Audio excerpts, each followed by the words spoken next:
Okay, so let's move on to our next topic. Gibson. Again. It's hard to do this one consistently because the news seems to flow so quickly on changes on it, and we get to the point of speculating, and before you know it, something's taken that way before we even get to push things forward. So news comes out faster than we record. Yeah. But it's not even just like the news coming out faster, it's the changes in direction from what you're hearing and what's speculated on from the company as well. Yeah, I mean, last week we talked about Tronical suing them for $50 million, and that went out in the audio version of the podcast, but I've not even bothered putting that on YouTube because by the time it got round to putting that on YouTube, the news is so out of date in terms of further developments. It would just seem weird. Everybody's talking about Gibson. Well, some people are reporting that Gibson have filed for bankruptcy, which isn't true.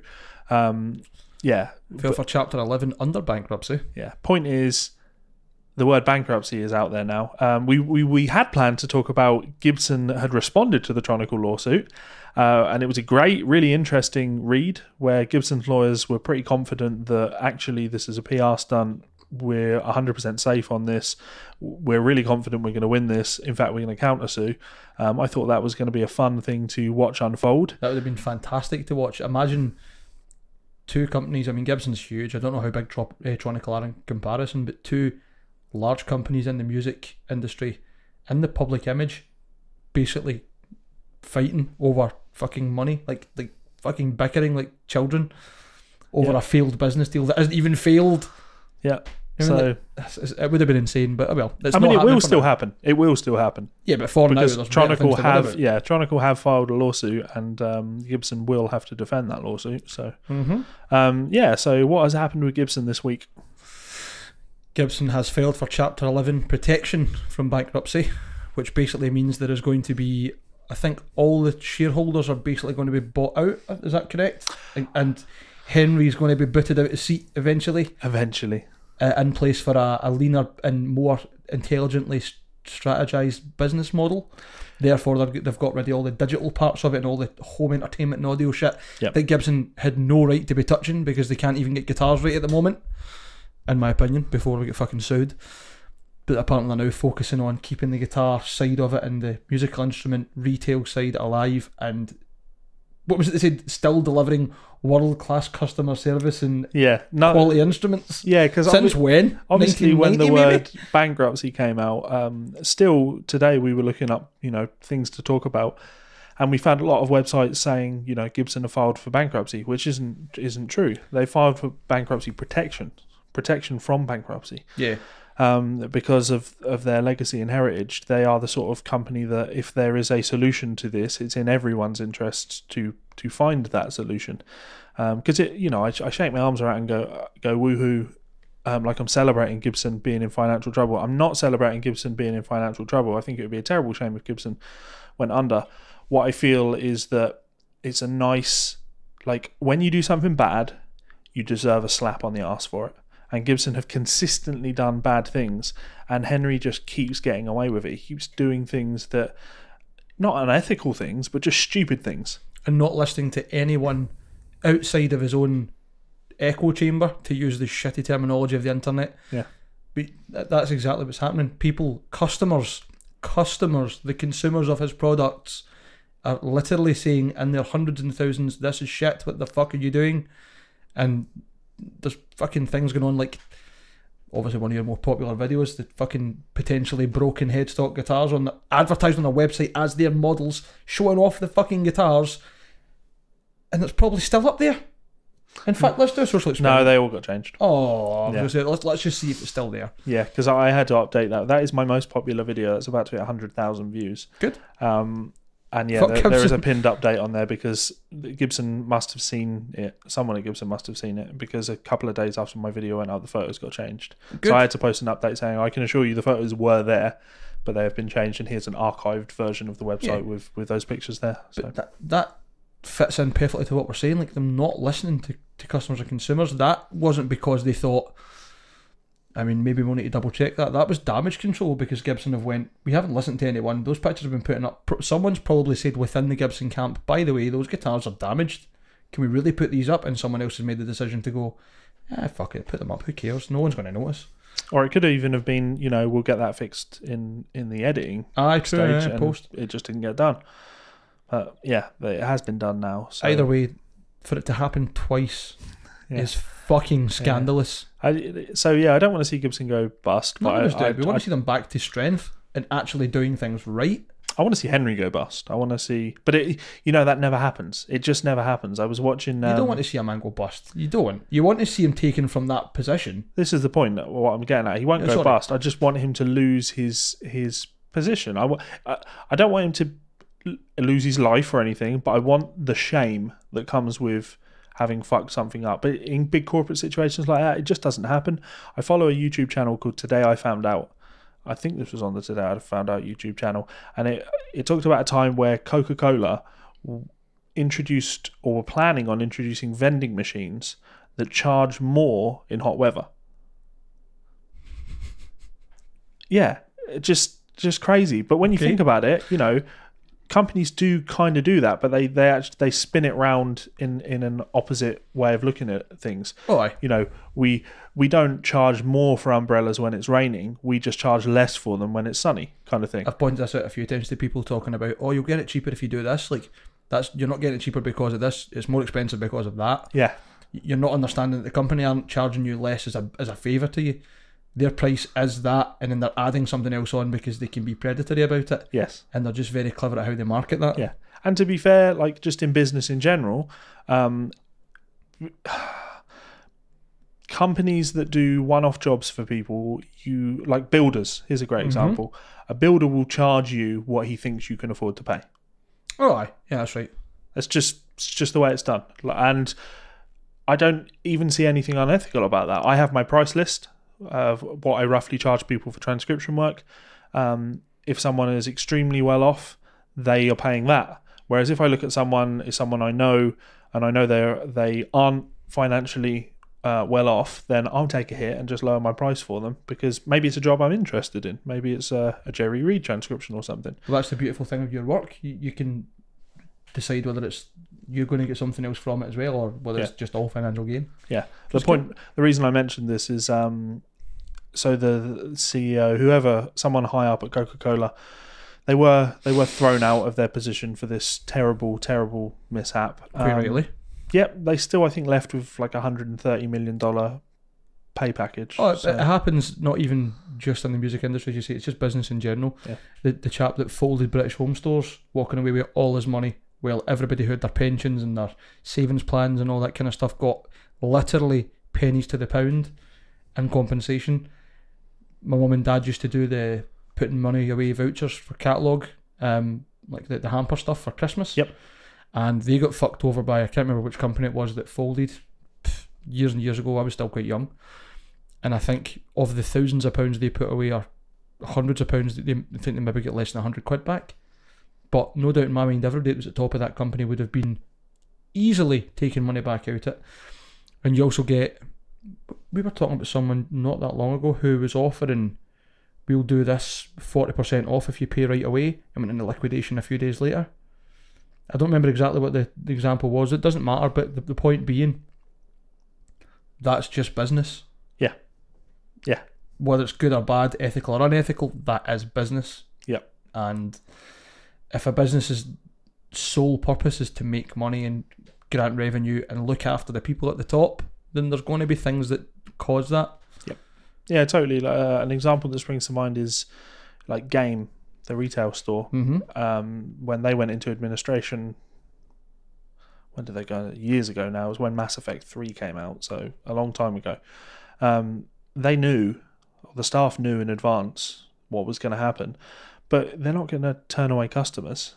It's just the same with like HMV. They went into administration, and at that point, every single gift card that they'd sold was worthless. They weren't accepting their gift cards anymore, but they were still selling gift cards the day before. And of course they were. It's a business and they need to make money, and they've got debts to people that need to be paid off, so they need to take that money in. I think practices like that are still unethical, but totally. Right, at the end of the day, it's business. What do you fucking expect? Like that's you do the same in that position. I don't know if I would, but I know what you mean. Like, there's not many businesses that would turn around and say, well, maybe we'll not sell them. Yeah. So as you pointed out, the thing with Gibson that is funny is words like bankruptcy have been thrown around. So it comes a point where they need to comment. They need to publicly comment on what's going on, and they did publicly comment. And I should really have prepared and been a professional, the consummate professional, doing my research. I don't have the quote to hand. Ad lib away, my friend. Ad lib away. But so take this with a pinch of salt. This is me paraphrasing. But they did come out and say, essentially, don't worry. Customers, fans of Gibson, don't worry. It's fine. We are shifting our focus back onto musical instruments. We're shifting away from technology. We are getting rid of all of the technological aspects of the business, and we're going to be focusing on guitars. So don't worry. You will still get the same high-quality products from Gibson. We won't be changing our prices, and you'll still get the first-rate, unparalleled customer service experience. Well, we just have to look at that and be like, guys, look, if that's what you genuinely are promising us moving forward, your problems are not over then, because you still don't seem to understand what the problem is. Yep, you haven't offered any of those things. Good pricing, good customer service, good quality control for quite some time. You sell £2,000 guitars at a push for £5,000. It's just But it's not even £2,000 either. Like, they're not worth that. You buy guitars from... You could probably buy a guitar from AliExpress that comes with better fretwork than some Gibsons come out the factory, and that is a fucking scandalous matter. Yeah. So one of those things has to be addressed. You either have to say our guitars are going to be cheaper, so we're going to make the same quality guitars, but we're going to be bringing them down in price so we sell more of them. Because what are they thinking? Why do they think they don't sell guitars? Actually, we know why they think they don't sell guitars. It's because guys like George Gruen, who come out and are like, the electric guitar industry is dying. People don't buy guitars anymore. You're so right. That's why there's so many retailers still in business. Yeah. That's why there's so many bands. That's why the music industry is saturated to some degree. And it's why the second-hand market is bigger than it's ever been. People still want instruments. They just want to pay reasonable prices for them. Yes, people now know the difference between the price and the value, especially when it comes to musical instruments. Great way of putting things. It's the same as almost the same way as the kind of used car market. People know if a car's worth spending £30,000-40,000 on buying brand new, not because they're worried about depreciation, but just as well because they're aware of how it goes. They're aware that the car might last a while, the quality's good, the value of it, not just the price. Yep. I went into Guitar last week and bought this. It's no good again for people that are on audio, but keep talking, Mike. For those of you who want to check it out, go and have a look at Mione's Hydra. Levi got himself a beautiful Mione's Hydra 6 headless guitar. I must admit, when I first seen them, I was like, this is not really for me. I don't like the design, especially the kind of bottom contour. And then I played this, and this is a fantastic guitar. I mean, this is the one you actually played in the shop. Yeah. And the reason I picked it up and mentioned it is because when I went in to actually buy it, I was sat down on the couch in Guitar, and there was a guy playing a bunch of guitars because he was looking for a new guitar, and he was just going after Gibson. Gibson after Gibson after Gibson. I wonder if I eat this fifth shit, if it'll taste good. No, mate, they're all shits. Yeah, and we're looking at guitars that were over £1,000 more expensive than this, not custom shop guitars, but just £1,000 more expensive than this. And you just know that this is just a different class of instrument. Absolutely. And it would have been the same if I'd picked up a Suhr in there, or an Anderson, or they don't have any VGAs, but you know what I mean. If you went and picked up a high-end LTD, you would still get a better guitar than a Gibson. Yeah, You pick up an Eclipse and you go, fuck, this is a Les Paul that's better than a Gibson Les Paul. Yeah, so it's different. For a Gibson Les Paul custom shop guitar, right, I could have bought two of these, or I could have bought this and whatever amp that I could want. Oh, you could get a fucking Friedman Little Runt and a 2x12 cab. Yeah, and pedals for the same price. So, and your cables. Yeah, so unless Gibson are going to address that value, offering value to customers, this still wasn't cheap. This is what, £2,300? So it's still a lot of money. Of course it is, but you're paying for a good instrument for that money. You get what you pay for, and more, to be fair. When you compare that to what you can spend with a company like Gibson, you just go, all right, fair enough. Yeah, this is a wise place to put my money. Not even in terms of like resale value or anything like that. Just because you're buying a beautiful, actual good instrument. Not something that's potentially going to snap the headstock off itself sitting in your fucking stand. I think the headstock's already been snapped off this. No, it's just never been there before. Yeah, so and the other interesting thing with Gibson, I didn't see the original story, whether it was on Forbes or something similar to Pretty that. certain it was Forbes or Router when I sent it to you. Yeah, there were rumours that Joe Bonamassa was looking to buy Gibson. There still are rumours. Yeah, Joe Bonamassa wanting to buy Gibson. It's come out like those stories have been pulled, and it's being widely reported that was fake. But the interesting thing for me is that the story said that it has been confirmed by his lawyers. So we're not talking about speculation here. We're talking that somebody has had this story confirmed to them, and now that information has been pulled down. What that says to me is that the lawyers actually looked at the situation and were like, whoa, let's not make a big deal out of this until it's news. It's not news yet. Mm-hmm. We've got someone that's interested in something, but we don't have any purchases of anything. Or it's part of a conglomerate and it's not just Joe Bonamassa. Yeah, so this is the point. When Mike sent it to me, my first thoughts were, well, I don't know how rich Joe is, but he ain't got the money to buy Gibson. Nah, he's a drop in the ocean compared to their debts. That would be a very bad business decision. Yeah, Joe Bonamassa, from looking, is worth about $20 million. Which is not a small amount of money. That's a hell of a lot of money. But it's not quite $500 million in debt. That also doesn't mean that he has $20 million in the bank. It just means that, that's what he's worth, kind of thing. So, yeah, for anyone that thought Joe Bonamassa was going to buy Gibson, sort your head out. And also, for anyone that would want Joe Bonamassa to buy Gibson, sort your head out. Like, it's the same. I don't know as much. What does he know about building guitars? But it's not about the building the guitars part. They've already got all the staff there for that. All he has to do is oversee QC and get that actually sorted, picking better materials and really marketing the guitars to the right people. You think someone like Joe Bonamassa doesn't know a good guitar and a bad guitar? And yeah, but he's not on the QC line, is he? He's not going to be sat at the end of the factory checking. If he's taking on a business with £500 million of fucking debt, you can guarantee he's going to be sitting there checking each one of them. But my point is, he's a well-known Gibson player. He's well-known in the circuits that suit those classic style Gibsons and the older ones that are worth money, because he's got a few himself. Yep, not just one or two. So he would be in the ideal position, maybe not necessarily as like the CEO of the company, but as someone who's overseeing what the company's actually doing, and maybe turn around and go, why the fuck did you make that ugly fucking piece of shit last year? Let's go back to basics. What did we do right? Traditional designs that have always sold well for us, great, let's do them. Put way more way more effort into actually having them as good guitars, having them playing well, sounding well, the quality of the little aspects, things like fret ends not being sharp, stuff that you'd expect as basics, and start selling what Gibson deserves to charge. Like, you maybe even won't have to change price point. I'm going to give you the same price point, but we are really focusing on QC now. Yep. We understand the shortcomings of how it's been before, and this is what we're going to aim at. So I get what you're saying. He's not exactly the perfect man for the job, but I think he would bring value to it. Well, and I think his name would as well. Yeah, so that I get, but this is what I mean. Like, as a solo guy, no. Joe Bonamassa owning Gibson wouldn't be a good thing. Joe Bonamassa having a reasonable stake in Gibson, yes, yeah, that's cool. Fair. I totally get that. Yeah. I agree with that too. So when you talked about like a group of people coming together to buy Gibson, that would be interesting to me. Imagine the Chinese company that were in talks of taking it over were joined by Joe Bonamassa as being like the head of brand.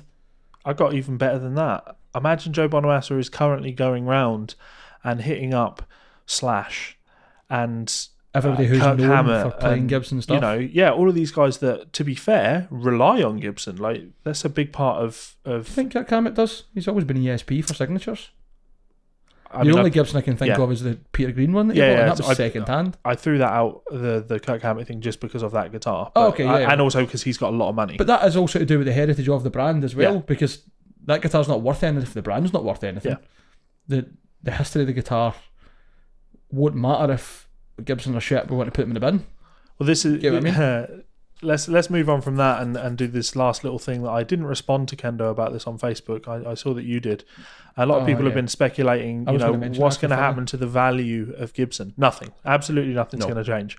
Because I'm not entirely sure if Kendo was getting his hopes up. Are Gibson suddenly going to lose all their value and I'll be able to buy a cheap one? Or if he was thinking, do all these people that have Gibsons now, do they have something that's worth more money? And the answer is no. Nothing will change because it's not like... They're not stocks. Yeah, it's not like Kemper, a company like Kemper, where no more Kempers means no more Kempers. You don't buy a Gibson Les Paul because it's a Gibson Les Paul. A Gibson Les Paul from 1958 is worth a lot of money because it's a Gibson Les Paul from 1958. That Paul isn't expanding anymore. There aren't more of those being added to the market. Therefore, they are worth as much as they were yesterday. And yeah, well, they're not. They're probably worth more now because they're older. It's all supply and demand as well, and people are after these guitars because they're heritage. You could maybe argue that a Gibson guitar in a shop will be a little less valuable because your warranty is worthless if the company doesn't exist. Well, I think that's but what how much Kendall's value kind do you of put on a asking. warranty? But the retailer might still offer that warranty and charge you full price because what they're going to worry about, the worst comes to worst, you're going to have a broken headstock, and warranties don't really cover that anyway because that's accidental damage. Yeah. The warranty's going to be things like pickups going microphonic or not working, and big businesses can usually afford to swap them out, and usually will if they can, even for customer relations. Yep. Always a good thing. Yeah. Fair play to companies that do actually do that kind of thing. I've heard some fucking horror stories of people buying stuff and getting fucked over. Yep. I think Kendall's other idea was like asking if current stock would also be less, because he was asking about the custom shop because he was wanting a custom Gibson, but he doesn't want to pay the money. Yep. Quite rightly. Yeah. I don't think I would pay half of what Gibson would ask me for a custom shop, not because I don't think it'd be a cool thing to have, but because what they're asking is absolutely in no way, shape or form proportional to the value of what the instrument should be. Yep. Again, my personal opinion. But my point to him was, well, no, it doesn't change the price of current stock either, because they're still Gibson guitars. If they were $5,000 yesterday, they're going to be $5,000 tomorrow. They haven't changed. That guitar hasn't instantly became worse because the company's decided they went into liquidation. Yeah. And the retailer still paid whatever their trade price is for them. Yep. And they still need to get their markup as well, so they're still going to sell through. I think if anything did happen, it would mean that the prices would go up, because as you said there, the amount of them in circulation is going to change. Not that MD's going, I really need to get myself a 2018 Gibson Les Paul. Yeah. Now's the time. Somebody might well say that's a monumental change in the business structure. You think about how much a Dan Smith Strat might be worth now for the Fender era, the 80s, bit different, bit unusual, not worth mega money, but still an interesting item and significant for its time, because it was when Gibson was going through a change. Yeah. They were trying to save a lot of money, so they would put it where they had a different trim, they had a different neck profile completely. It was a soft V rather than like a normal C or D or whatever they had. And they also didn't have the jack plate on it. There was no routing in the body. It was straight onto the scratch plate, and they only had 2 knobs rather than 3. As I say, it's not massively valuable, but that might well be in a few years. Think about like the Japanese JV Squires. I seen a guy asking like 1,500 quid for one the other day, locally for here, and I was like, that's a fucking Squire, mate. I'm all for the fact that it's a nice guitar. It probably plays great, and at the end of the day, it's basically a Japanese Fender with a Squire logo on it. Yep. But 1,500 quid? Maybe people are looking at it and going, well, I should maybe buy some Gibsons if they're going to go down the Swanee, because in 20 years that may be worth a fortune. Truth is, no one knows, and I would say that price and value are never going to change until they have done. Yeah, and also I watched an interesting documentary on vintage gear. I think Jam Track Central put it together, actually. Nice. Just the idea of like the guitar boom, the vintage guitar collecting boom that happened. I think that's something that happened relatively naturally. Mm-hmm. I think anytime you look at something and go, I'm going to buy this because it will be worth a lot in 20, 30 years' time, you're probably wrong. And the only way that it's going to be worth something in 20, 30 years' time is because people like you have bought it and everyone buys them up. And that will drive the demand for them up. Or, and this is something you can't predict, the QC might get even worse, and people might go, well, that's the last era that we can afford to buy them. Yeah. That they are good, and therefore the value goes up, not just the price. But you'll never know that. There's no way to tell. Yep. And it's very unlikely that would actually pay off for you. Yeah. So just buy yourself a nice guitar like this one. Just go out, play the guitars, feel them. If it feels right for you, take it home. Yeah. That's what I was thinking when you were talking about custom shop prices just being too high. $5,000 is just way too high. And I think I probably know what Kendo's got in mind. Wants himself either a Les Paul or a black Les Paul or a black V. Or an Explorer. Maybe an Explorer. Yeah. I'd probably pay a good bit of money for an Explorer Pro. Yeah. Just because I think they look cool as fuck with a big flat top, usually flamed or quilted with the binding and stuff. Gorgeous. Yeah. I just look at those and I'm like, if I could get one for $2,000, would that still be too much? And I think, for me personally, not because I don't spend that money on guitars, I just don't see the value, other than I'm being told it says Gibson on, therefore it's worth that. I'd rather pay $2,000 for a guitar that I know is going to be good QC than one that I'm buying just because of the name and the headstock. Yep. So, Gibson, you guys still have a lot to think about if you think that filing for bankruptcy protection and then just saying, don't worry, nothing's going to change, is going to help. Remember how you've not had good PR for 10 years? You still haven't improved it. Yeah, that's what needs fixing. Amongst other things.